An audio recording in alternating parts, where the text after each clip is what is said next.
पण NRA ने अजून जे इन्व्हेस्टमेंट करतो त्याच्याबद्दल टॅक्सेशन कसं आहे, बेनिफिट्स काय आहेत, ते समजून घ्यायचं होतं. तर इन्शुरन्सेस पहिल्यांदा घेतले पाहिजेत.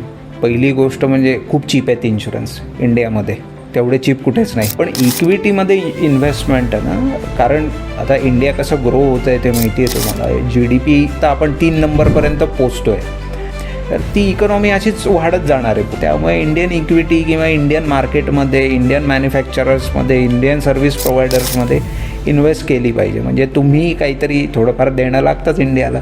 आणि आपण काय करतो ना, सगळ्या ॲसेट टाईपमध्ये इन्व्हेस्ट करतो. म्हणजे रिस्पेक्टिव्ह ऑफ की तुम्ही इंडियन आहात, NRI आहात का ओव्हरसीज सिटीजन आहात, तर आम्ही सगळ्यांना तेच सांगतो की सगळ्या ॲसेट टाईपमध्ये इन्व्हेस्ट करा. म्हणजे इकॉनॉमी भले कुठल्याही सायकलमध्ये असू दे, आपला पोर्टफोलिओ ग्रीनमध्ये असला पाहिजे. तर हाच त्याचा मागचा हेतू असतो. तर तो कधी होतो, तर डायव्हर्सिफिकेशन केल्यावर. म्हणजेच काय, तर सगळ्या ॲसेट टाईपमध्ये, म्हणजे कमोडिटी, गोल्ड वगैरे हे पण, रिअल इस्टेट पण, आणि इक्विटी, नॉर्मल इक्विटी पण. तर याच्यामध्ये पण इन्व्हेस्ट, आणि ट्रॅडिशनल ज्या गोष्टी चालू आलेल्या आहेत, PF PPF म्हणा वगैरे, ह्याच्यातही इन्व्हेस्टमेंट पाहिजेच पाहिजे.